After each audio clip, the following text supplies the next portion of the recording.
I thought it was just another hectic morning until I heard my son scream, the kind that makes your heart stop. I still remember that morning with painful clarity, the kind of memory that never fades no matter how many years pass. The alarm hadn't even finished its second ring when I was already awake, heart pounding, mind racing through the endless checklist of things I had to do. Being a single mother meant mornings were battlefields, a war fought between exhaustion and responsibility, between the need to survive and the hope that someday things might feel normal again. I was late for work, my uniform still unpressed, coffee half drunk, and my 7-year-old son, Ethan, sitting at the table, trying to tie his shoelaces while watching cartoons. I remember snapping at him to hurry, my voice sharper than I meant it to be, and the way his small shoulders tensed, a silent reminder of how easily love can be bruised by stress. The air outside was cold and restless, a typical Tuesday wrapped in fatigue. My apartment complex sat on a slanted street that led directly towards the elementary school 2 blocks down. I held Ethan's hand as we crossed the narrow sidewalks, balancing my coffee and his backpack, rehearsing excuses in my head for being late again. Life had become an unending loop of apologies. To my boss, to my son, to myself. The kind of loop that slowly drains the color out of your days until everything feels gray. I told myself it would get better once I found a better job, once I could breathe, once Ethan didn't need me as much. But that morning would teach me that life doesn't wait for your balance. It strikes when you least expect it. We reached the school gate, and I bent down to zip his jacket, the smell of chalk dust and wet grass hanging in the air. I remember his face, bright, careless, that small grin that could melt every trace of my exhaustion. He kissed my cheek quickly, embarrassed as other kids ran past, shouting and laughing. I turned to leave, half smiling, when I realized I'd left my phone on the kitchen counter. I almost went back for it, but something in me said to just keep walking. It's strange how fate sometimes hides behind the smallest choices. The sound hit me first. The screech of tires, sharp and violent, slicing through the morning chatter. Then came the scream. Ethan's scream. The kind of sound that doesn't just echo. It drills into your bones, into the part of you that's primal and terrified. I turned around so fast that the world blurred. My vision tunneled until all I could see was my son, frozen in the middle of the street, eyes wide in paralyzing fear, a car speeding toward him without slowing. Time didn't slow down. That's a lie people tell themselves later. What really happens is that everything speeds up so violently that your mind fractures trying to keep up. I dropped my coffee, the cup shattering against the sidewalk as my body moved on. Instinct, screaming his name so loudly that my throat tore. But I knew, even as my legs stumbled forward, that I wouldn't reach him in time. There are moments in life when you can see the end before it happens. And in that heartbeat, I saw mine.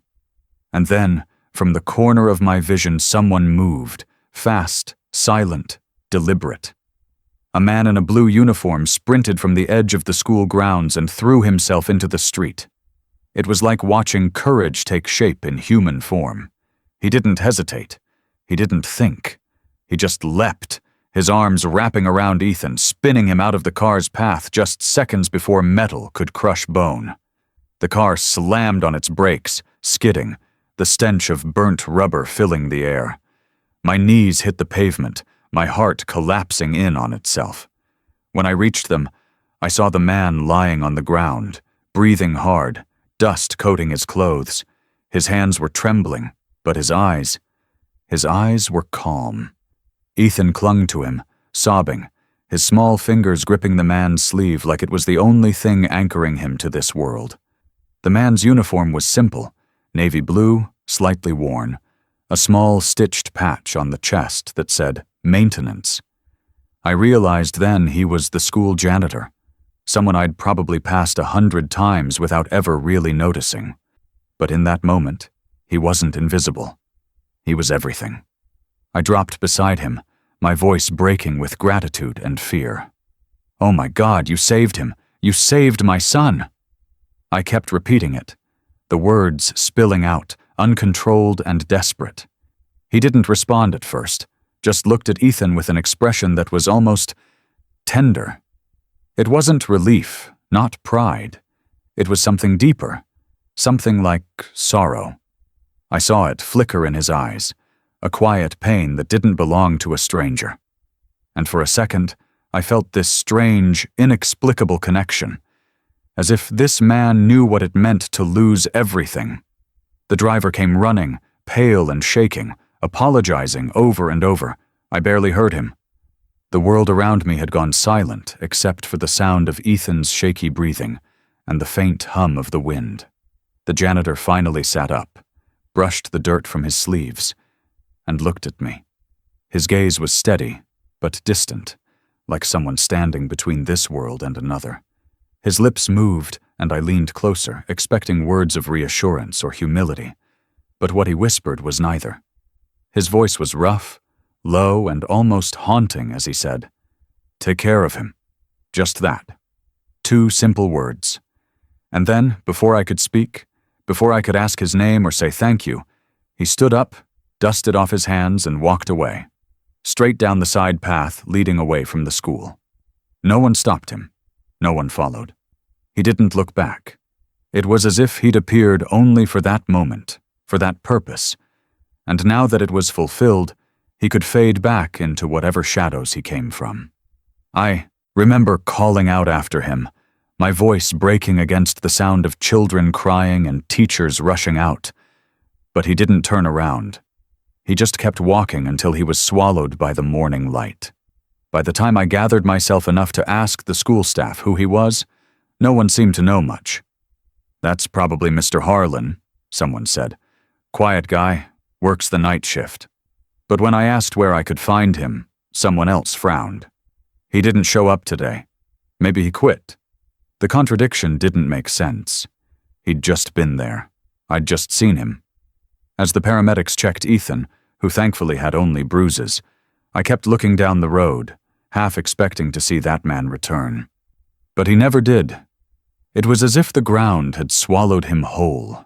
Even later that evening, when the shock wore off and I tucked Ethan into bed, I couldn't stop replaying his face in my mind.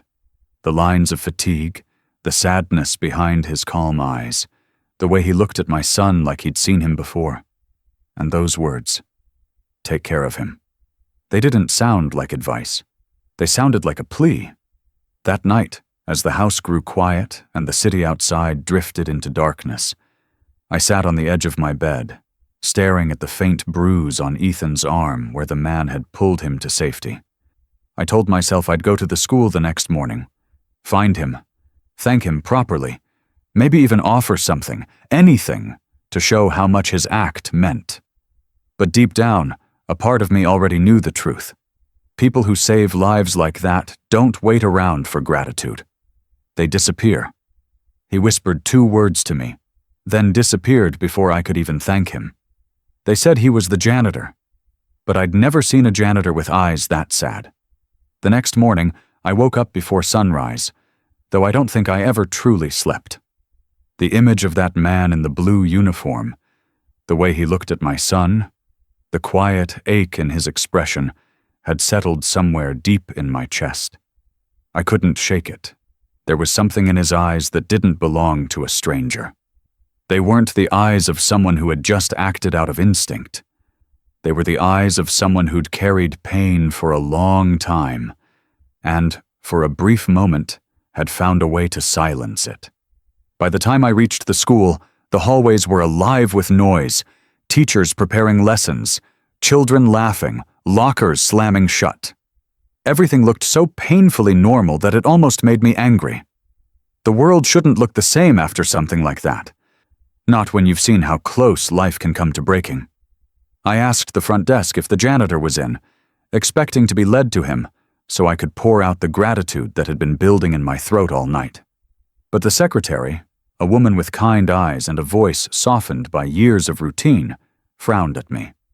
"You mean Mr. Harlan?" she asked. "He's not here today. Actually, I don't think he'll be back. He handed in his keys last night. I blinked, confused. Last night? After what happened?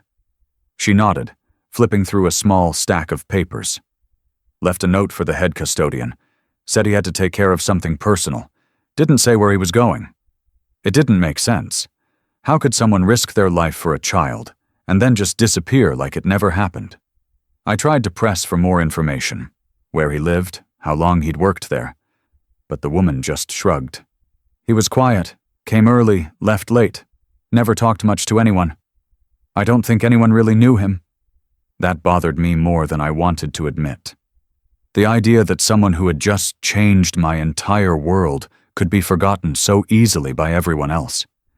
It made me realize how invisible some people are, how we pass by them every day without ever seeing their stories. But I wasn't going to let him vanish into the background. Not this time. I asked around, teachers, cafeteria staff, even a few older students. They all said roughly the same thing. He was kind, soft-spoken, always kept to himself. One teacher remembered how he used to fix broken desks without being asked. Another recalled how he'd stay late to shovel snow off the walkways in winter, even when no one was watching. The more I heard, the more I felt this inexplicable pull toward him, as though there was something about his life that demanded to be understood. By noon, my curiosity had turned into obsession. I told myself it was gratitude driving me, but deep down, it was something else. A restlessness I couldn't explain. I walked the length of the school, through the narrow halls that smelled of bleach and chalk, until I reached the maintenance corridor. The fluorescent lights flickered overhead, humming faintly like tired thoughts. There was a small room at the end with a wooden plaque that read, "Custodial Staff." I pushed open the door. The room was quiet, small, and smelled faintly of detergent. Rows of metal lockers lined one wall, each with a fading label. I scanned them until I found his. Harlan J. The lock hung open, slightly rusted, as if it hadn't been used in years. My hands trembled as I reached for the handle, unsure if I was crossing some invisible line between curiosity and intrusion. But I had to know something. Anything. I had to understand the man who'd stepped into death's path for my child. Inside the locker, there wasn't much. A worn pair of gloves, a folded blue cap, and a half-empty bottle of cologne that smelled faintly like rain and dust. There was also a paperback book, The Old Man and the Sea, its spine cracked, its pages stained with what looked like coffee. I ran my fingers over the name written in faded ink on the inside cover. To my boy, keep fighting, no matter how strong the current gets. I froze. The handwriting was neat but trembling, like it belonged to someone who hadn't written in a long time. My throat tightened. Who was his boy? Was he still alive? Or had he too been lost to the kind of pain that hollowed out a man's eyes? I pulled the rest of the contents out carefully, hoping for a clue. An address, a photo ID, anything that might lead me to him. And then, at the very back of the locker, behind a folded work shirt, I saw it. A photograph. It was small, slightly bent, the corners worn. I lifted it gently, brushing off a layer of dust. It was a picture of a little boy, maybe 6 or 7 years old. The boy was standing in a field, sunlight spilling across his face. He was laughing, holding a toy car, his smile so pure it almost hurt to look at. But what made my heart stop wasn't the photo itself. It was the boy's face. His nose, his smile, the small dimple on his left cheek. He looked exactly like my son. For a moment, I couldn't breathe. The world seemed to tilt, and the walls of that tiny room closed in around me. I stared at the photo, my pulse pounding in my ears, every logical part of my brain trying to find an explanation that didn't sound insane. Maybe it was a coincidence. Maybe children just looked alike sometimes. But the resemblance was uncanny, too precise, too specific. Even the way his hair fell across his forehead matched Ethan's. I sank down onto the bench in front of the locker, the photograph trembling in my hands.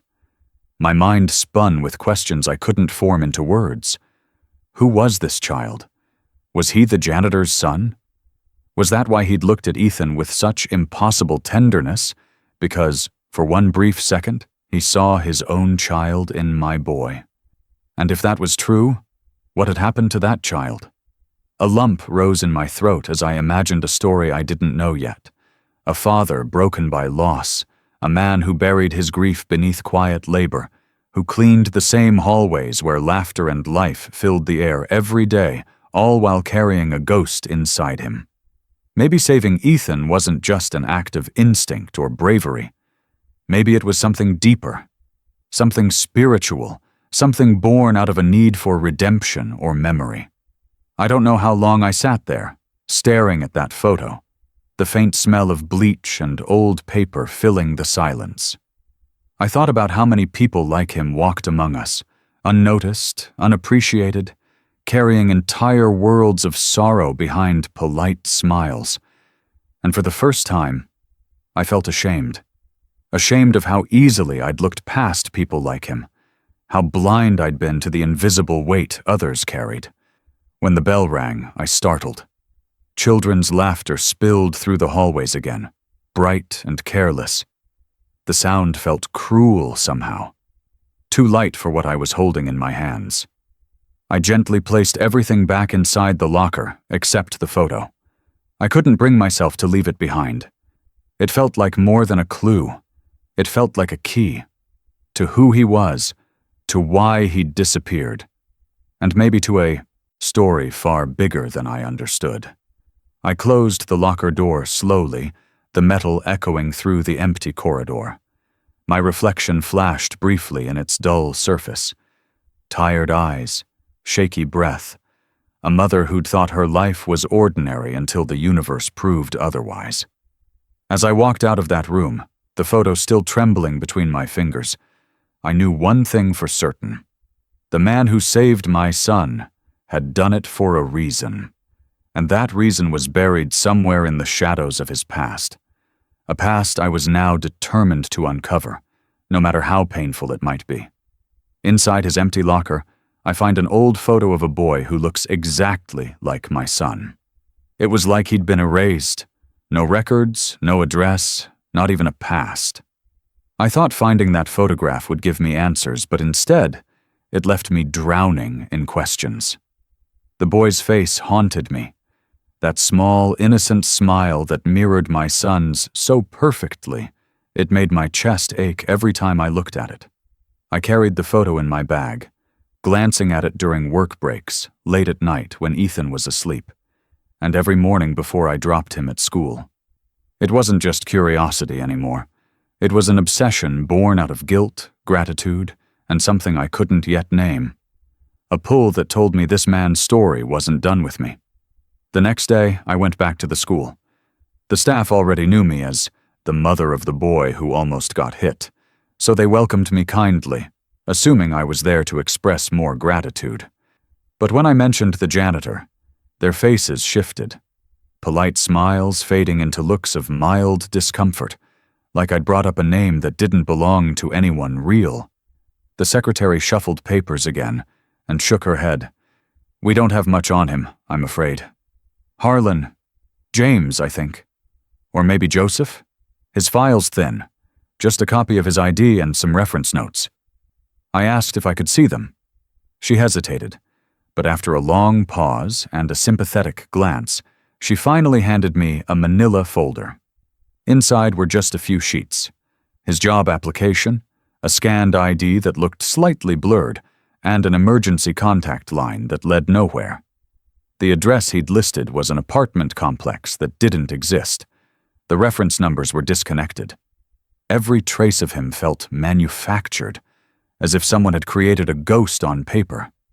I spent the rest of that day making phone calls, chasing fragments of information that all ended in static silence. Every search led to another dead end. It was as if he'd lived carefully beneath the radar, crafting a life with no trail, no attachments, no ties. I even went to the school district office, pretending to be following up on a background check. The woman there scanned her database and frowned. "That's strange," she murmured. "There's no employment record here for anyone by that name in our system." The more I dug, the more unreal it felt. A man doesn't just appear, out of nowhere. He must have had a home, a family, a history, but every path I took folded into nothing. That night, as Ethan slept beside me, I sat at the kitchen table under the dull glow of a single lamp, the photograph lying in front of me like a riddle I couldn't solve. My fingers traced the edges of the boy's smile as I whispered into the silence. "Who are you?" The next morning, I decided to talk to the people who'd known him best, the ones who worked alongside him every day. The head custodian, Mr. Porter, was a broad-shouldered man with kind eyes, who seemed uneasy when I brought up Harlan's name. "He was a good worker," he said quietly, wiping his hands on a rag. "Didn't talk much, though. Came early, left late, never complained. You could tell he'd been through things. You know, the kind of quiet pain you can't talk about." I asked if he'd ever mentioned a family. Porter shook his head. He never talked about anyone. But sometimes, when we worked the night shifts, I'd catch him staring out the windows toward the playground. He'd stand there for minutes at a time, just looking at the swings. Never said a word. That image broke me in a way I didn't expect. I could almost see him, the man who'd saved my son, standing alone under the dim orange glow of the streetlights, looking at empty swings that still moved with the wind. Not because they fascinated him, but because they reminded him of something, or someone he'd lost. The art teacher, Mrs. Riley, remembered him differently. "He was sweet," she told me. "He once helped me carry supplies when I was struggling with my paints. Always polite, always quiet. But there was something in his eyes, like he was somewhere else. He smiled, but it never reached his face. One by one, every person I spoke to gave me another brushstroke in a portrait that felt painfully human. A man gentle and broken, kind yet detached. Someone who'd once belonged somewhere but no longer did. The more I learned, the heavier the air felt around me, thick with a grief that wasn't mine, but somehow wrapped itself around me like a memory I couldn't shake. By the third day of asking questions, I started to sense the unease I was creating. People began to avoid my eyes in the hallway, their voices dropping whenever I walked by. The principal finally called me into her office, trying to sound patient but clearly uncomfortable. "I understand your concern," she said, "but we really don't know much about Mr. Harlan. He was quiet, did his job, and didn't cause trouble. We didn't think to look deeper." Her words frustrated me, not because she was wrong, but because they reflected something larger. How many people like him went unnoticed in the corners of our lives? People who cleaned up our messes, fixed what we broke, walked among us unseen. He could have been anyone, and yet he'd done something no one else had. He'd stepped into danger for a child that wasn't his. That kind of act doesn't come from nowhere. It comes from loss, from love, from something raw and unhealed. That evening, I found myself back at the maintenance room, the place where I'd found the photo. I sat there again, the silence pressing in around me. The air smelled faintly of bleach and dust, just like before. I opened the locker one last time, hoping I'd missed something. A receipt, a scribbled note, any sign of where he might have gone. But there was nothing. Just that faint trace of cologne that lingered like memory itself. When I left the room, the hallway lights flickered, and I could hear the faint echo of children laughing in the distance, a haunting reminder of what he'd saved. I walked to the teacher's lounge, desperate for one more person to talk to, someone who might have known him better than the rest. That's when I met Mrs. Patterson. She was in her late 60s, the kind of woman who'd seen generations of children pass through her classroom. She was quiet for a moment when I mentioned his name, then sighed deeply. "I remember him," she said softly. "He used to help me fix the old bookshelves, never wanted anything in return. But there was a sadness in that man I'll never forget." I leaned forward. "Did he ever tell you anything about his life? His family? Her eyes softened as she looked past me, as if she were seeing a memory she didn't want to disturb. "Just once," she said. "It was after school, years ago. I asked him why he never talked about his home, and he said something I didn't understand at the time. He told me he used to have a little boy, about your son's age, said he lost him, and that it destroyed him." Her words landed like a stone in my chest, heavy and final. The air left my lungs as every piece of the puzzle began to twist into something darker. The photo, the sadness, the way he'd looked at Ethan. It all made sense now, and yet it made everything so much harder to bear. An old teacher finally tells her, "He lost a child once, said it destroyed him." That photo started to feel like a puzzle, one only I was meant to solve. I kept that photograph on my nightstand for days, unable to let it out of my sight. It wasn't just a picture anymore. It had become a mirror, reflecting something I didn't yet understand but couldn't stop looking at. Every time I held it under the lamplight, I found myself studying the smallest details. The tilt of the boy's head, the soft light falling on his face, the faint shadow of something in the distance. I didn't even realize I was memorizing it, tracing it like scripture, committing every inch of it to memory, as if the truth was hidden somewhere inside. Ethan had started to notice. He'd ask why I stared at it so often, but I didn't have an answer he'd understand. How could I tell my son that I'd found a photograph of another boy who looked exactly like him? A child who might have been the reason a stranger saved his life. It felt wrong to hide it, but it felt even worse to share it. So I told him it was an old family picture, a lie that sat heavy on my tongue every time I said it. At night, when the apartment grew quiet and the city sounds faded into a low hum, I would sit at the kitchen table with the photo under a small reading lamp, a magnifying glass beside me like I was an investigator in some private, invisible case. I wasn't sure what I was looking for. Maybe proof that it wasn't real, or maybe something that would make it all make sense. But the more I looked, the more it felt alive, as if the boy in the image was trying to tell me something from across time. The background started to draw my attention more than the child himself. Behind him was a faint landscape, a stretch of open field leading to a cluster of old wooden fences, the paint chipped and gray. Beyond that, a tree line, thick and wild, and the blurred edge of what looked like a dirt road. I turned the photo under the light, squinting. There, at the very top, just barely visible, was a slanted rooftop, and the ghost of a faded sign. The letters were too small to read, but something about the outline felt familiar. I scanned the photo into my computer, enlarging it until the image broke into tiny specks of grain. And that's when it hit me. I had seen that place before, not recently, but long ago, in another life entirely. It was on the outskirts of town, where the farmland bled into wilderness, where the roads turned to gravel and cell service died. I hadn't been there in years, but the shape of that field, the way the fence curved slightly toward the tree line, it all came rushing back. I leaned closer to the screen, my pulse picking up. In the corner of the photo, near the bottom edge, I could make out a rusted mailbox, tilted sideways. I knew that mailbox. I'd driven past it years ago when visiting a patient from the hospital where I used to work. The road it marked led to a handful of old homes, half abandoned, half forgotten, and an overgrown trail that people avoided because of the wild dogs that roamed nearby. That realization sent a cold ripple down my spine. Why would he have taken a photo there? Why would a school janitor, someone who kept to himself, who spoke to almost no one, have a picture of a child in a place like that? The thought lodged itself in my mind and refused to move. The next day I called in sick to work.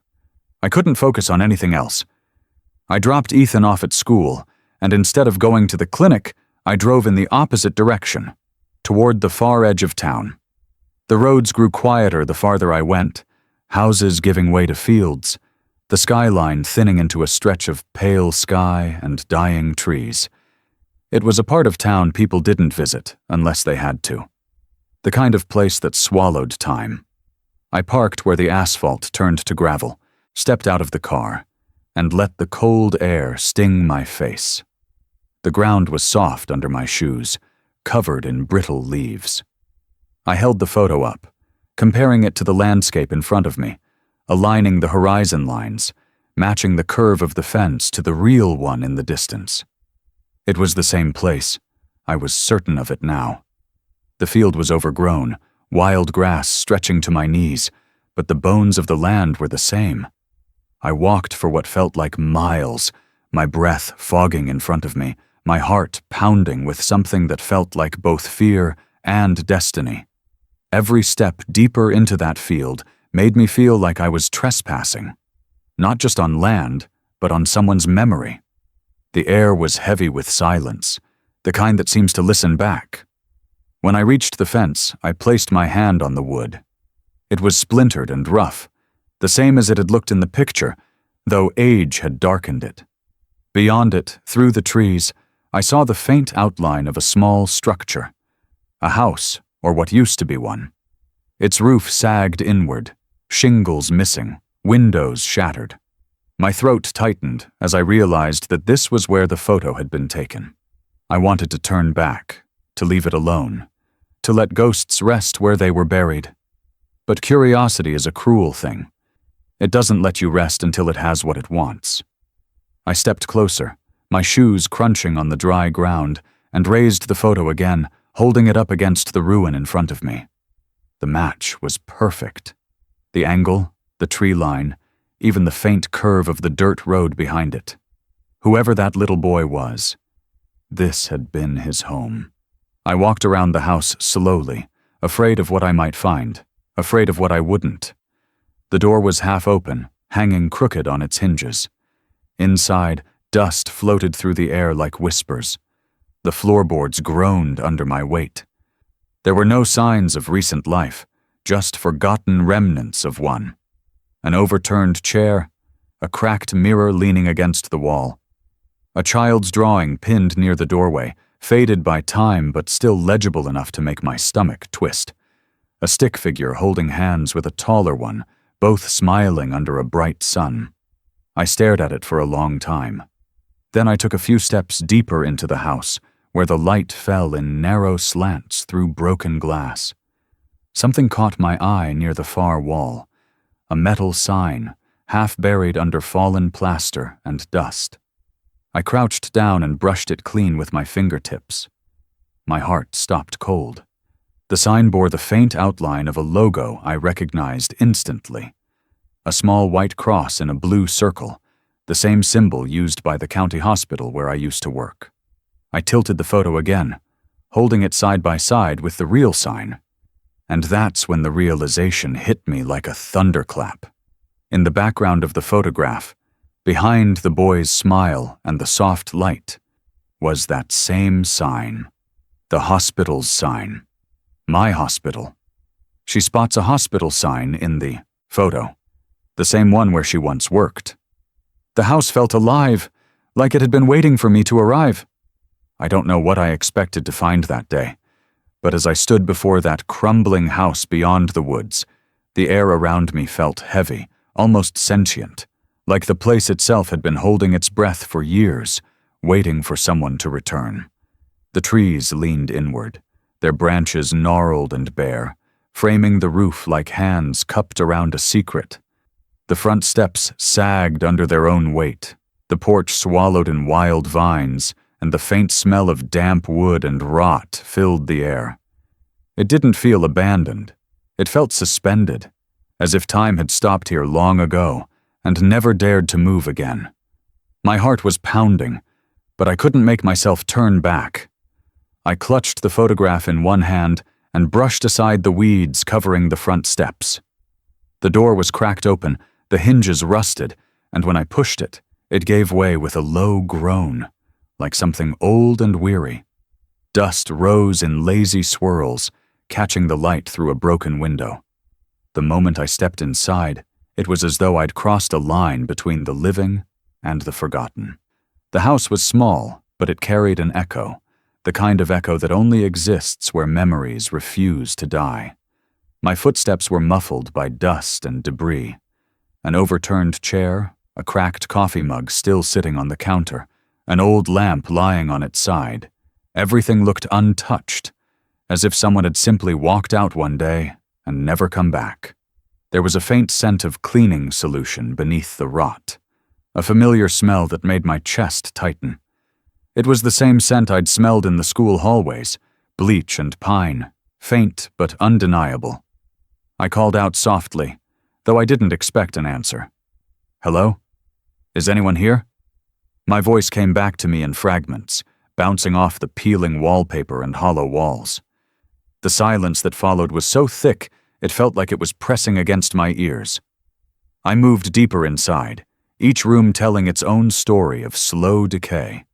A small table near the window was covered in yellowed newspapers, most of them years old, articles about local events, missing persons, community fairs. One headline caught my eye. "Hospital announces layoffs following lawsuit." My pulse quickened. The date was nearly a decade old, around the same time I had left that very hospital. Coincidence or not, it made something twist deep in my gut. In the corner of the living room stood a narrow door, half hidden behind a curtain of cobwebs. I hesitated, then pulled it open. The smell of metal and oil drifted out. A small workshop, no bigger than a closet, stretched before me. Tools hung neatly on hooks, covered in dust but organized with precision. On the workbench sat a blue maintenance uniform, folded carefully beside a toolbox. The name tag on the chest read, "Harlan." My breath hitched. I reached out and touched the fabric. Stiff, cold, but unmistakably his. This was where he'd lived, where he'd worked, maybe even where he'd mourned. The realization sank into me like a slow-moving storm. This wasn't just an empty house. It was a shrine of a man's quiet existence. A man who had carried his pain into every corner of this space and left it there like a confession. As I looked around, my gaze fell on something tucked beneath the workbench. A wooden box, small and unassuming, covered in a thin layer of dust. It was locked with a fragile clasp that gave way easily when I pried it open. Inside were neatly stacked letters, bound together with a piece of twine that had frayed with age. The top one was addressed simply to "My boy." My fingers trembled as I lifted it out, afraid of what I might read, afraid of what I might feel. The handwriting was the same as the note inside his book, steady but fragile, each letter shaped with care. I unfolded the first one. The paper was brittle, the ink faded, but the words were still clear enough to read. "I miss you every day. I keep thinking I'll see you again when the light comes through the trees the way it used to when we walked by the hospital. I can't bring myself to go there anymore. I keep fixing things because it's the only way I know how to stop the breaking inside me." I stopped, the words blurring as tears stung my eyes. I pressed the letter to my chest, feeling the ache of someone else's loss bleeding into my own. He had written not just to remember, but to survive. Each letter I unfolded carried a new fragment of grief, apologies, memories, unanswered prayers. Together they painted the portrait of a father clinging to the memory of his child, trying to stitch a life together with pieces that no longer fit. And then, near the bottom of the box, I found something different. An envelope thicker than the others, sealed and addressed not to my boy, but to someone else. The handwriting was the same, but this time, the name written on the front made my heart lurch. It said, "For Ethan." I froze. My hands went numb. The sound of the wind outside faded, and for a moment I couldn't hear anything but the pounding of my own heartbeat.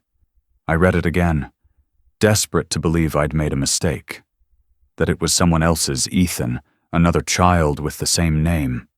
But deep down, I knew that wasn't true. The world didn't work in coincidences this cruel or this precise.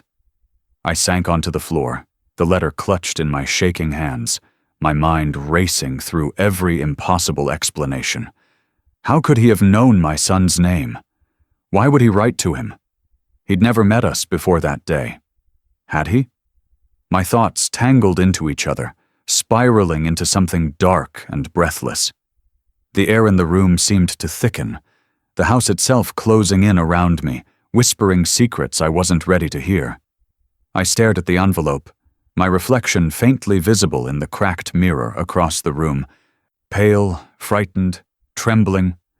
The man who saved my child had written to him long before he'd ever stepped into that street. That realization made the floor tilt beneath me. I ran my thumb over the envelope's edge, tempted to open it, but something in me said no. Not yet. Some letters aren't meant to be read until you're ready to face what they'll reveal. I placed it carefully back inside the box, though every cell in my body screamed to tear it open. I looked around the house one last time.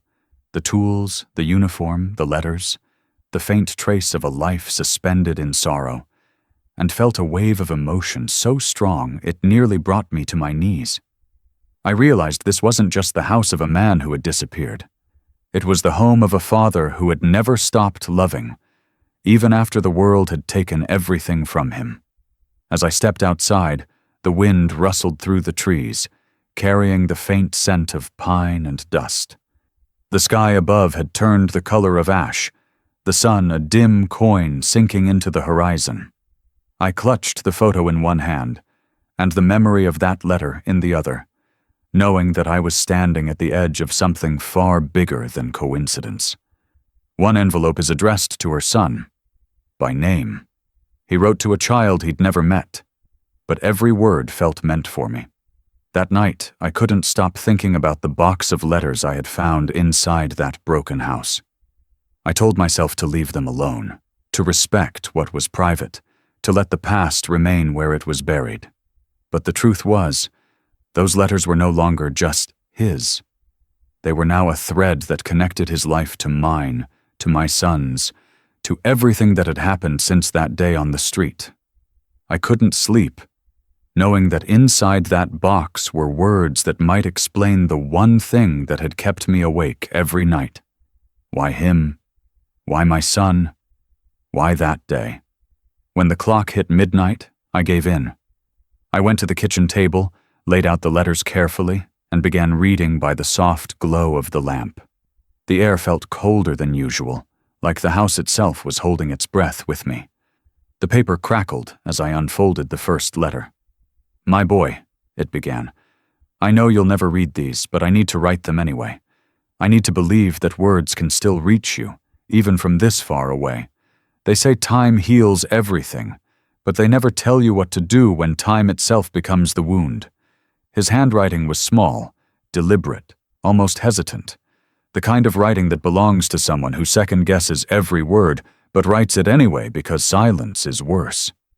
He wrote about ordinary things: the weather, the sound of rain against the roof, the way he still set 2 plates at the table every morning even though only one was ever used. But between those lines, there was grief, raw, relentless, the kind that never lets go. In one letter, he wrote about his son's laughter, how it used to fill their house, like sunlight, how the boy loved toy cars and chocolate milk, how he'd fall asleep mid-sentence when he was tired from playing. The words were tender, but each one was edged with loss, like they'd been written with trembling hands that remembered too much. Then, deeper into the stack, I found the truth, the story buried beneath all that pain. "You were only 6, one letter read, "and I should have been there. I should have protected you. But they told me to wait in the hallway. They told me everything would be fine. And by the time they came out to find me, you were gone. They said it was a mistake, that the doctor on call hadn't seen the allergic reaction in time. They said it wasn't anyone's fault. But someone was supposed to save you, and they didn't." My throat tightened. My stomach turned to ice. I could feel the blood drain from my face as I read the words again and again, each one cutting deeper. He had lost his son in a hospital, the same kind of place I'd spent years working in, the same kind of place where mistakes weren't always written down, where human error could be softened by paperwork and excuses. I could see it all so clearly now. The grief that lived behind his quiet eyes, the sadness that clung to his voice like shadow. The next few letters told the story of what came after. He wrote about quitting his job, about how his wife had left soon after the funeral, unable to look at him without seeing their son's face. He wrote about packing everything he owned into the back of a truck and driving aimlessly for days, sleeping in parking lots and rest stops, chasing silence. Eventually, he'd started taking small jobs, janitorial work, maintenance, whatever kept his hands busy and his mind numb. I thought if I kept fixing broken things, he wrote, I might fix the part of me that broke when you died. But it doesn't work that way. Every hallway I mop, every light I replace, I still see you running ahead of me, laughing, asking me to catch up. I've tried to leave the past behind, but it follows me everywhere. In the faces of other children, in the smell of antiseptic, in the sound of hospital doors closing. I pressed my palm against the paper, as though I could somehow touch the man behind the words, feel the depth of the sorrow that had consumed him. Each letter felt heavier than the last, soaked with guilt and desperation, yet there was something strangely pure in the way he wrote. He wasn't bitter, not anymore. He was just lost. Some letters read like prayers, others like confessions. In one, he wrote about sitting outside hospitals just to listen to the sounds of life inside, the hum of machines, the chatter of nurses, the distant laughter of visitors. He said it reminded him that healing still existed, even if it no longer belonged to him. Then, near the end of the stack, his words began to shift. The pain was still there, but there was something else now, a fragile kind of hope trying to push through the cracks. I saw a boy today, one letter began. He reminded me of you. Same smile, same wild energy. He tripped and fell, scraped his knee, and his mother ran to him like the world had ended. I stood there watching, and for the first time in years, I didn't feel anger. I just felt something alive. Maybe that's what forgiveness feels like. Not forgetting, but breathing again. By the time I reached the last letter, my hands were trembling. The paper was thinner, the ink more faded, as if he'd written it at the very end, when words were all he had left to hold on to. I've tried to find peace, it read. But some wounds don't heal by themselves. Maybe the only way to fill the hole you left is to do something that matters. To give back what I lost. I keep thinking about all the times I've walked past schools, hearing the laughter of children and wondering if one of them could have been you. Maybe one day, I'll get the chance to make it right somehow. Maybe saving someone else's child can make me whole again. I sat there for a long time. The letter open in front of me, the words echoing in my head. The man who had saved my son had written those words years before that day. He had already been searching for redemption long before our paths crossed. It wasn't chance that had brought him into our lives. It was fate, or guilt, or something greater that I couldn't explain.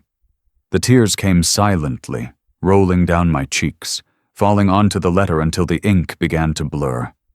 I felt the weight of everything, his grief, his love, his need to make things right. And somewhere deep inside, a small, terrible voice began to whisper that our lives had been tangled together long before that morning at the crosswalk. The final letter ends with, "Maybe saving someone else's child can make me whole again." And then it hit me. I was there the night his son died. The moment that realization took hold, it felt like the air in the room vanished. My heartbeat wasn't just fast. It was thunderous, deafening, every pulse carrying a single unbearable truth that I had spent years unknowingly running from.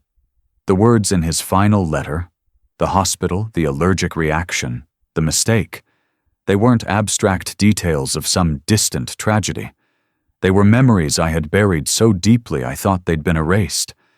But as I sat there, surrounded by those letters, my mind began to unearth every fragment, every sound, every face from that night. I could see the fluorescent lights of the hospital hallway, harsh and cold, flickering above a blur of movement. The smell of antiseptic and adrenaline filled the air, that sterile scent that used to cling to my clothes long after my shifts ended. It had been late, past midnight, and I was a young nurse then, tired beyond reason, juggling too many patients in a department that was always understaffed and always on edge. I remember the emergency call over the intercom. A child, allergic reaction, respiratory distress. The kind of code that makes your chest seize before you even reach the room. I ran, like we all did, pushing through swinging doors, my hands already gloved, my voice steady because it had to be. And then I saw him, the boy, small, pale, his chest rising too fast, eyes glassy with fear. His father stood near the door, helpless, his hands shaking as he tried to speak to the doctor. I didn't look at him for long, just long enough to see the terror in his face before we pulled the curtain closed. Everything after that came in flashes. A nurse handing me epinephrine, a doctor shouting for vitals, the beeping of the monitor turning erratic, the father's voice breaking through the chaos. Please, please do something. There was confusion, a mix-up, a moment where everything stopped making sense. The attending physician barked an order, another dose, and I remember hesitating because something in the file hadn't matched. The boy's allergy history was incomplete. The chart was wrong. But I didn't question it. I followed the order. That's what we did. Seconds later, the monitor flatlined. Even now, the sound of that long, endless tone still echoes inside me. We did compressions. We tried to bring him back. But it was too late. The doctor called the time of death, and I stood frozen, my gloves trembling, my mouth dry. When they finally opened the curtain, the father stumbled forward, collapsing beside the bed. I remember his cry. It wasn't a sound a human being should be able to make. It was pain in its purest form, pulled straight from the soul. He kept saying, "He was fine this morning. He was fine." I had watched him from the doorway, numb, unable to speak. Someone else came to guide him away, to explain, to apologize. But I just stood there, rooted in that sterile room, knowing that somewhere, somehow, something had gone wrong, and that we were all pretending we didn't see it. Later, there were reports, paperwork, words like unforeseen complication and no fault identified. But I knew better. We all did. And now, years later, I sat in my kitchen holding the letters of that same man, the man who had lost his son that night, realizing he was the janitor who had saved mine. The father I had watched crumble on that cold hospital floor had crossed my path again. Unknowingly, fate binding us in the cruelest symmetry imaginable. My hands shook so violently I almost dropped the paper.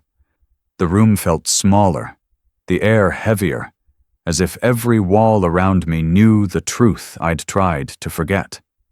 I pushed away from the table, pacing, my thoughts unraveling. Could he have known? Could he have recognized me after all these years? My name tag? My face? It was possible. Maybe he had carried my image all this time, not knowing he'd ever see me again. And when fate placed him in front of my son that day, maybe saving Ethan wasn't random at all. Maybe it was his way of finding peace, of rewriting the ending he never got with his own child. Tears welled up until my vision blurred. I thought about every patient I had ever cared for, every sleepless night I'd spent wondering if I'd done enough, if my mistakes had gone unnoticed. I'd told myself that saving some lives made up for the ones we couldn't. But it was a lie. The truth was sitting in front of me, ink on paper. A man who had forgiven the world when the world had never said sorry. I went back to the box of letters, my hands trembling as I searched for something, anything more that could explain his disappearance, or his forgiveness. At the very bottom, beneath the final folded pages, was one more envelope. It looked older than the rest, the edges yellowed, the seal barely holding. There was no name written on it this time, just a single line in the same careful handwriting. If you want to understand, come find me. My pulse quickened as I turned it over. On the back, scrawled faintly in pencil, was an address. I traced it with my fingertip, whispering the words aloud as if saying them might make them less real. It wasn't an address to a home. It wasn't a town I recognized. It was a cemetery, 2 towns away. A cold shiver ran through me. The way he had phrased it, "Come find me," sounded less like an invitation and more like a farewell. My chest tightened, a knot forming in my throat as I stared at the letters spread across the table. Every word I had read was leading me here. Every clue, every confession, every ounce of grief was pointing toward that single, inevitable destination. I looked toward Ethan's room, where he was sleeping peacefully, unaware of the storm building just beyond his dreams. My gaze fell on the photo of the janitor's son, still resting by the lamp. The 2 boys looked like they could have been brothers, and maybe, in some strange, cosmic way, they were, bound by the same twist of fate, the same man's sacrifice. I pressed my hand against the final letter, the one that ended with his haunting words about saving someone else's child, and I whispered into the silence, "You did save him. But at what cost?" The night stretched long and sleepless, the weight of truth pressing against me like a second heartbeat. Somewhere out there, in that cemetery 2 towns away, lay the man who had changed everything. The man who had unknowingly forced me to face the part of myself I had buried with the past. And as the first light of morning began to creep across the window, I knew what I had to do next. I had to go to him. I had to see his grave. At the bottom of the last letter, an address to a cemetery 2 towns away.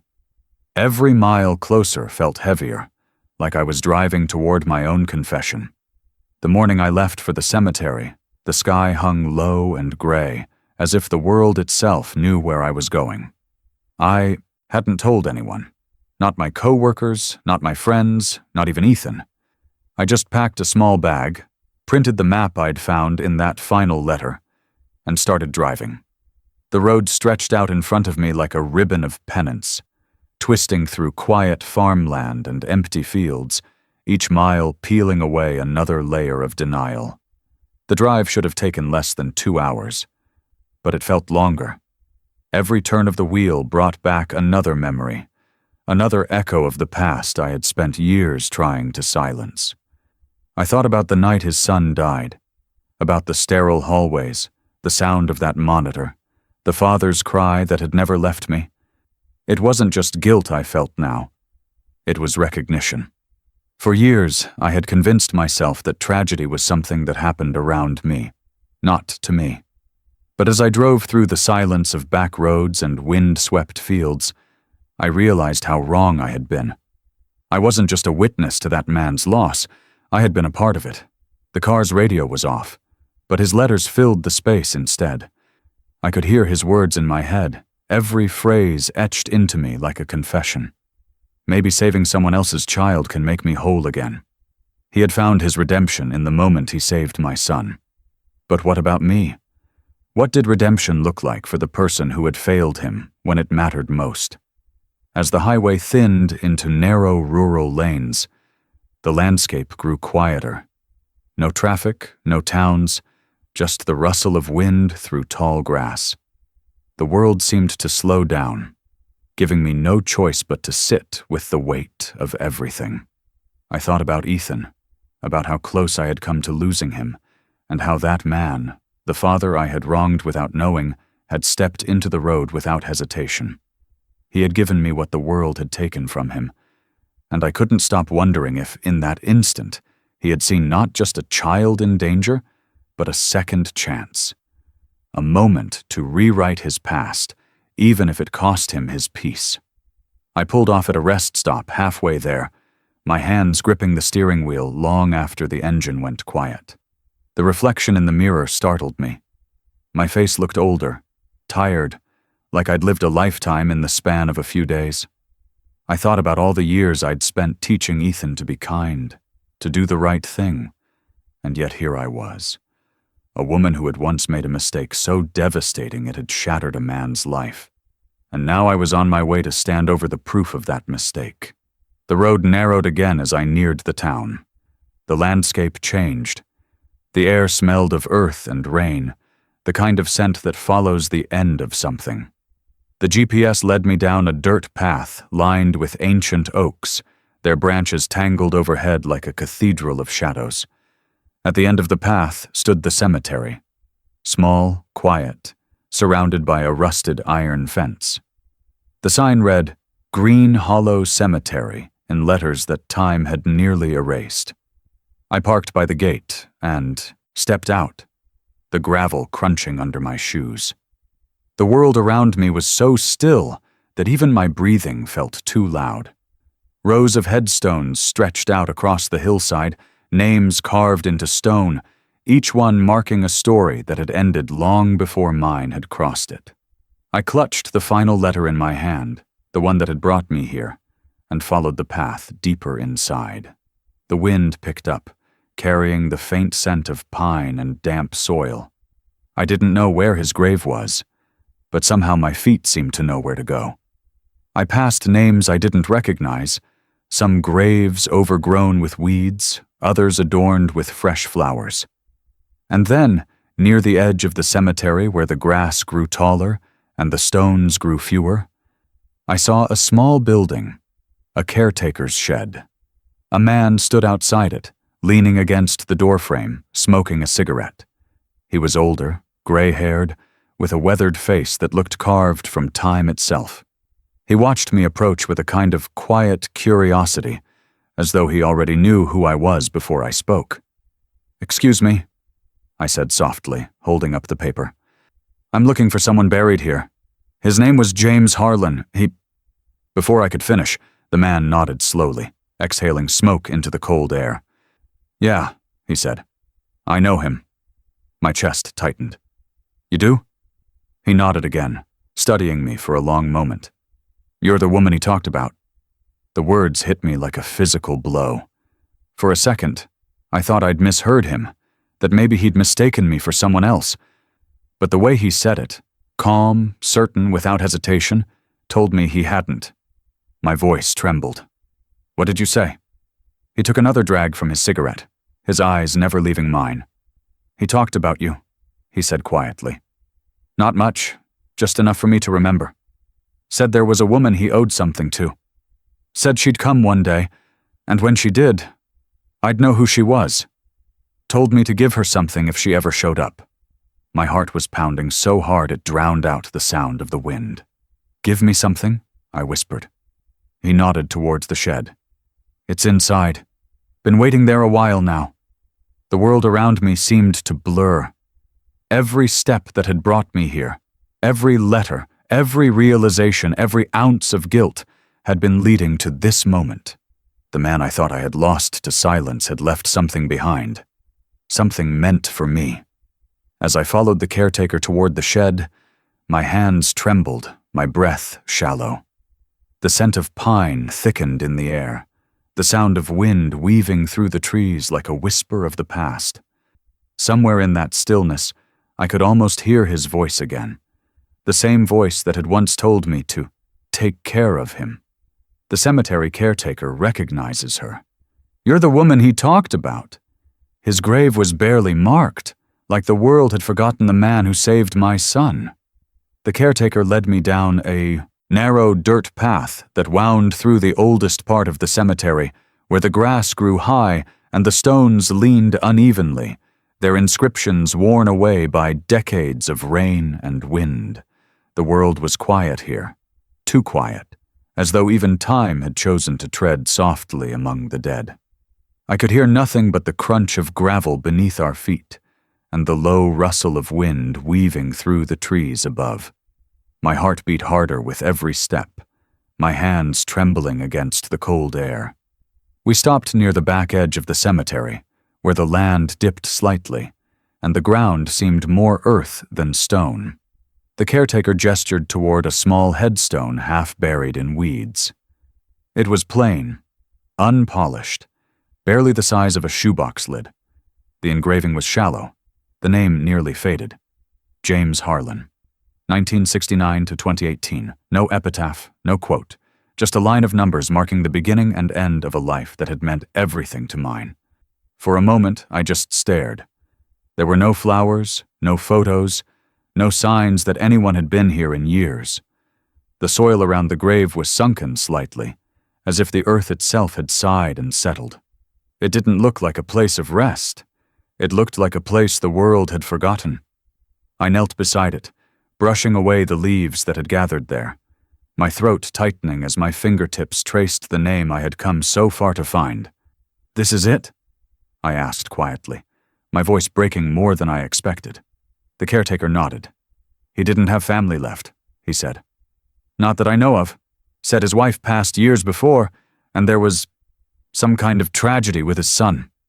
His voice softened on that last word, as if even he could feel the weight of it.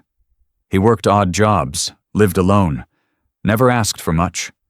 When he passed, we held a small service, just me, a priest, and a couple of folks from the shelter where he used to volunteer.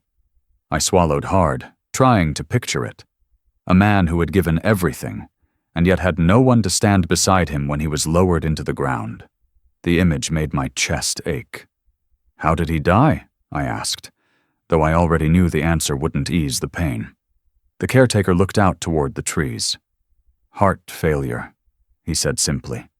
"Happened at night. Peaceful," they said. He was found at his apartment, sitting in a chair by the window. He'd left everything neat. His rent paid up, his clothes donated, even a note on the table asking that his things be given to charity. I felt my knees weaken.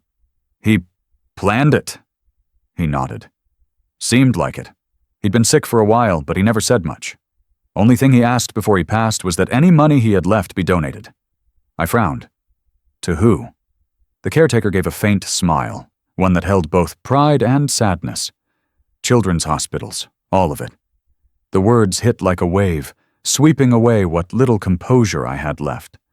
I looked at that modest stone again, at the name carved into it, and felt something shatter inside me. He had spent his last years giving everything he had to save and heal other people's children, the very kind of life that had once taken his own. I pressed my palm against the cool surface of the stone, tears burning hot in my eyes.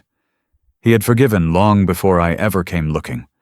I could see it in every letter, every choice he had made. He hadn't held on to hatred, hadn't let his grief turn to bitterness. He'd transformed it into kindness, into redemption. And yet here he lay, unvisited, unnamed in the stories of those he'd helped, the world moving on as if he'd never existed. I thought about all the times I'd walked past people like him, quiet souls carrying entire worlds inside them, unnoticed. How easy it is to forget the people who hold us together without asking for recognition. He had been one of them, unseen, uncelebrated, and yet he had changed everything. My son was alive because of him. I was still a mother because of him. The caretaker crouched down beside me, resting one hand on his knee. "He talked about you," he said after a long pause. "Not a lot, but enough. Said there was a woman he owed something to. Never explained what he meant, but I could tell it mattered. Told me if she ever came, I should give her something." I turned toward him, my breath catching. What did he leave?" The caretaker reached into his coat pocket and pulled out a small, weathered envelope. It was sealed, the edges worn soft from years of handling. He held it carefully, as though it were something sacred. "He left this with me a while back," he said. "Said it was for the woman with the boy. I didn't ask questions. People who carry that kind of pain, sometimes it's better not to." My hands trembled as I reached for it. The paper felt fragile, delicate, like it might disintegrate if I held it too tightly. There was no name on it, no address, just one line written in his familiar handwriting. "If she ever comes." For a moment, neither of us spoke. The world around us seemed to hold still. No wind, no birds, no movement, just the sound of my own heartbeat echoing in my ears. The letter felt heavier than anything I'd ever held. The caretaker stood, brushing dirt from his hands. He said you'd understand when you read it, he murmured. Said it wasn't about guilt. Said it was about peace. I looked down at the envelope again, my reflection faintly visible in its yellowed surface. Somewhere inside were his last words. Words meant for me, left behind by the man I had once unknowingly wronged and who had later saved my son's life. The weight of that truth pressed against my chest until I could barely breathe. "Thank you," I whispered, my voice trembling. He nodded once, then turned and walked back toward the shed, leaving me alone beside the grave. The sky above had turned the color of fading silver, the kind that comes before rain. I stayed there for a long time, staring at that small stone and the envelope in my hand, wondering how a man the world had forgotten could leave behind something so unforgettable. When I finally rose to my feet, the wind picked up again, scattering leaves across the ground, whispering through the trees like a voice from somewhere unseen. I held the envelope to my chest, closed my eyes, and for the first time since I had started this journey, I felt something shift. Not forgiveness, not yet, but the faint beginning of understanding. The caretaker hands her a sealed envelope. He left this in case you ever came. My hands trembled as I read his handwriting, forgiveness written in ink and tears. I sat in my car outside the cemetery for a long time before I found the courage to open the envelope. The rain had started, soft at first, then steadier, tapping against the windshield like a heartbeat that wasn't mine. The sky was heavy and gray, and in its reflection, I could see my face pale and uncertain, the letter clutched in both hands as if it were alive. It had taken me so long to get here, through the years of guilt I didn't understand, through the maze of secrets and sorrow he'd left behind. And now that I finally held his last words, I wasn't sure I was strong enough to read them. But I had come too far to turn away. The paper was thin, worn at the folds, the ink slightly smudged, as though he had written it slowly, carefully, maybe even through tears. The first line stopped me cold. "I know who you are." My vision blurred, my breath caught somewhere between a gasp and a sob. He had known. All this time, from the moment he saw me, from the moment he ran into the street to save my son, he had known exactly who I was. "I knew the second I saw you that day," the letter continued. "Your face hadn't changed much. I remembered you from the hospital, the way you stood near the door, frozen, when they told me my boy was gone. I don't blame you for looking away. Sometimes the truth is too heavy to hold all at once." I pressed my palm over my mouth, shaking, the words bleeding into my chest like wounds reopening. "I used to dream about that night," he wrote. "Not because I wanted to hate you, but because I didn't know what to do with the pain. For a long time, I thought if I ever saw you again, I'd ask you why. Why no one stopped it, why no one caught the mistake. But when I saw your son step into that street, everything I thought I knew about anger disappeared. In that moment, all I could think about was saving him. And when I did, I understood." Tears ran freely down my cheeks now. My hands trembled so violently I had to rest the paper on the steering wheel to keep reading. "Losing my boy broke me," he wrote. "But saving yours made me whole again. I realized forgiveness isn't something you give to others. It's something you have to give to yourself. That day, I forgave the world. I forgave you. And for the first time in years, I slept without dreaming. I couldn't breathe. The weight of every word settled in my bones, not as punishment, but as grace. He had known everything, my face, my past, my guilt, and still he had chosen to save my child. To forgive me not with words, but with action. I thought forgiveness was something you earned, something begged for. But he had given it freely, without ever asking for anything in return. The rain outside grew heavier, a steady rhythm against the glass, as if the world was weeping with me. I continued reading, each word feeling like it was meant to be heard aloud, carried by the storm. "You might think saving your son was coincidence, but I don't believe in coincidence anymore. I believe some souls are meant to meet again, to mend what was broken. When I saw him, I didn't see just a boy. I saw mine, smiling, laughing, alive again. And when I handed him back to you, I knew it was time for me to rest. My vision blurred completely. I pressed the letter to my chest, the paper softening against the warmth of my tears. His words were a confession, a prayer, and a benediction all at once. Every line was filled with the kind of peace only those who have known unbearable loss can write about. He went on, "You don't owe me anything. Don't waste your life carrying what's already been forgiven.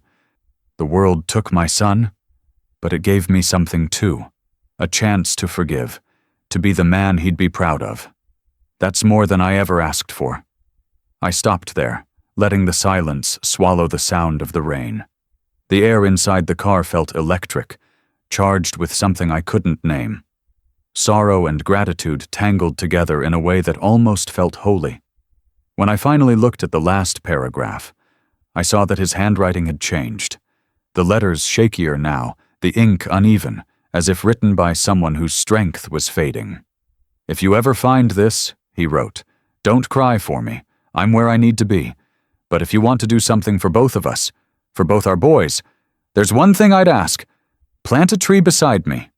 One that will grow tall enough for the wind to reach its leaves. Let it stand for forgiveness, for love, for everything we lost and everything we found again." And then, at the bottom, his final words, "For both our sons." The paper slipped from my hands, landing softly in my lap. I stared at it through a blur of tears until the ink seemed to shimmer.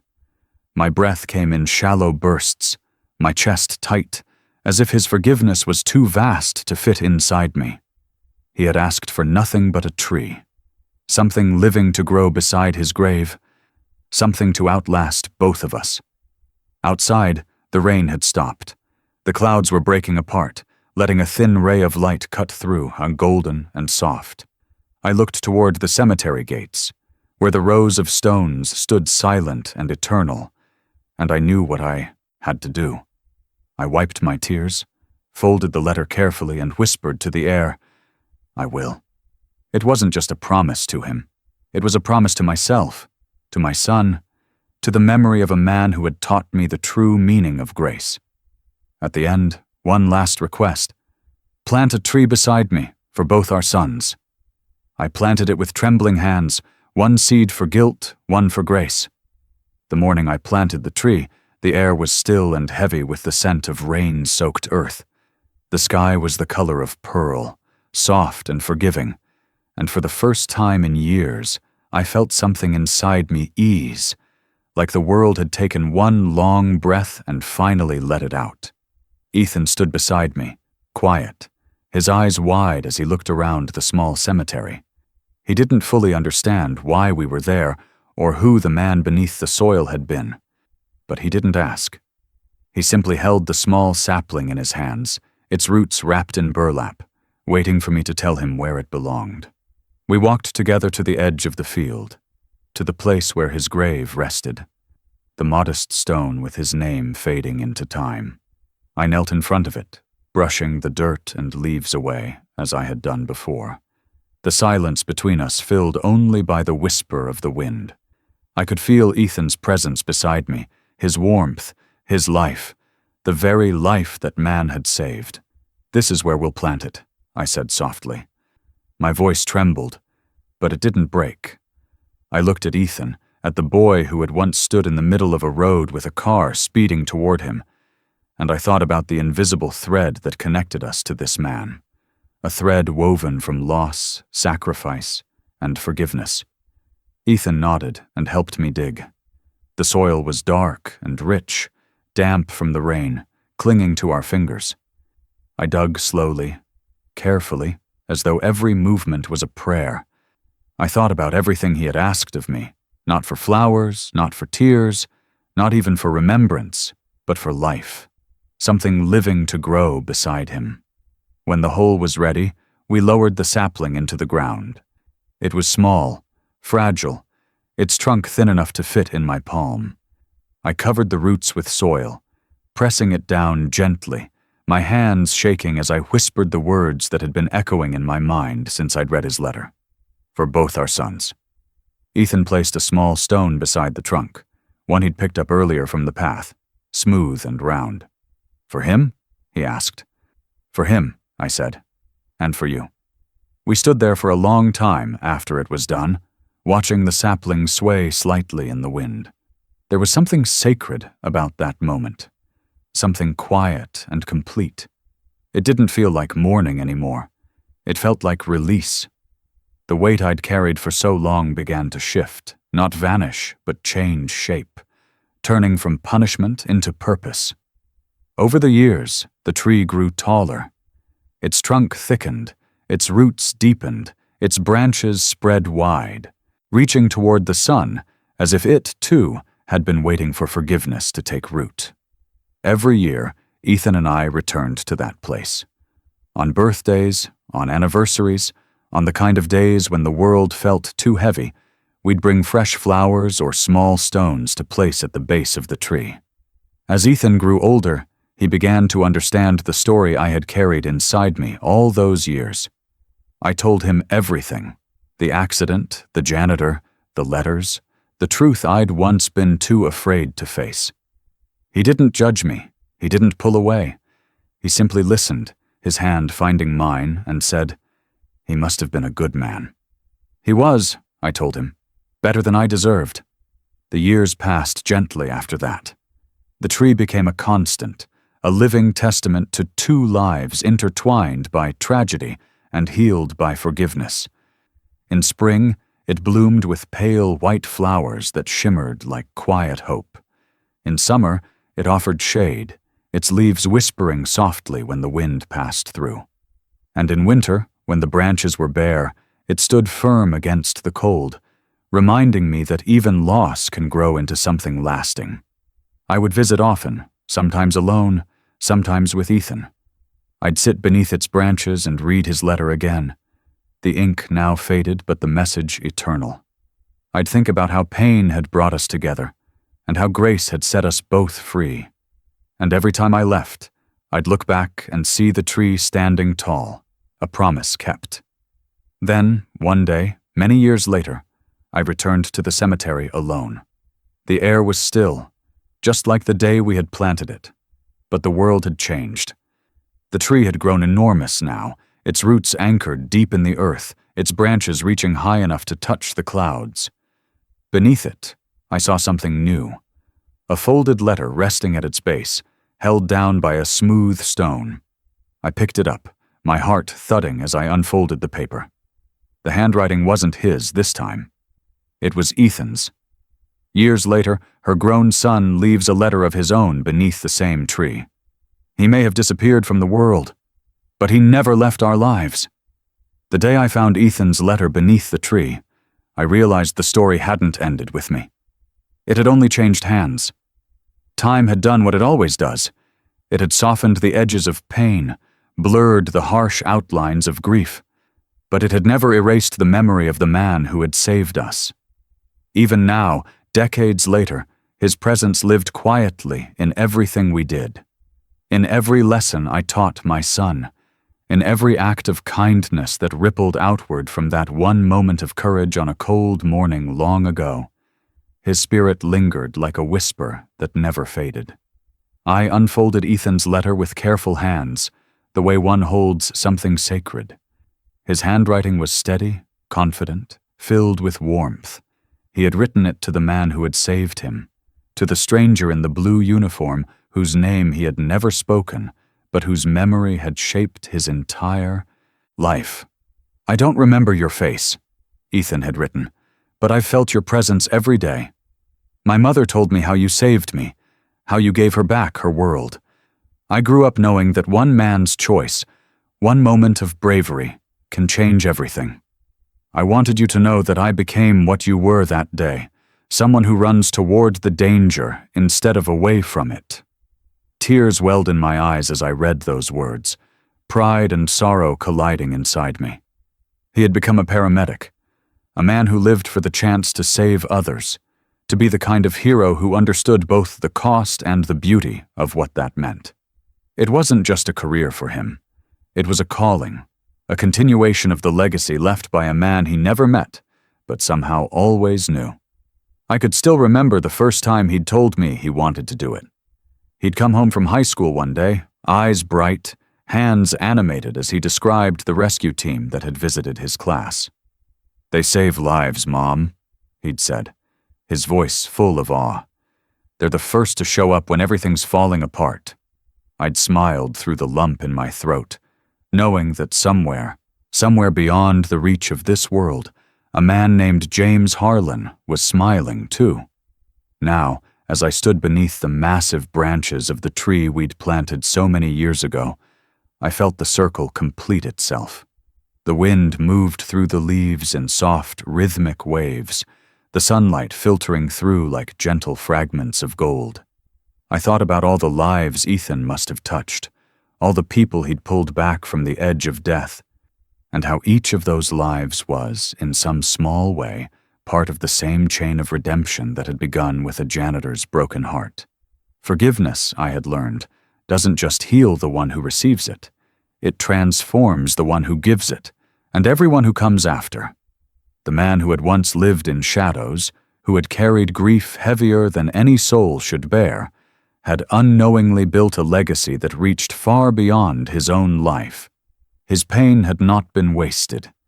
It had become something pure, something eternal. Sometimes I still replay that morning in my mind. The screech of tires, the scream, the blur of blue rushing toward my son. But it no longer hurts the way it once did. Now, when I think of it, I see it for what it truly was. Not just a rescue, but a redemption.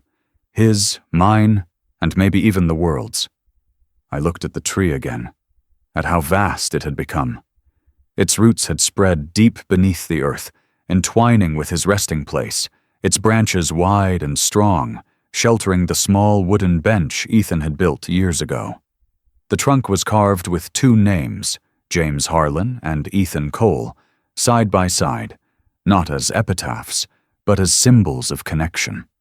Two lives forever linked by a single act of grace. I sat beneath it for a while, tracing the letters with my fingertips, thinking about how much had changed and how much never would. I spoke softly, though there was no one there to hear me.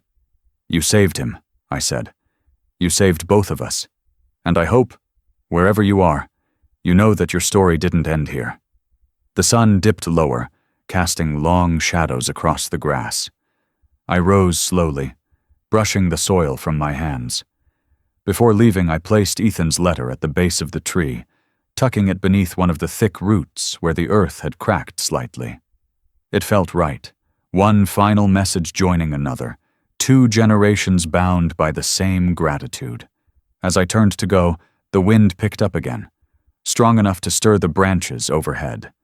The sound was soft but unmistakable. The same gentle rustle I'd heard years ago, the same whisper that had followed me since that first day. I paused, my breath catching, the world narrowing to a single moment.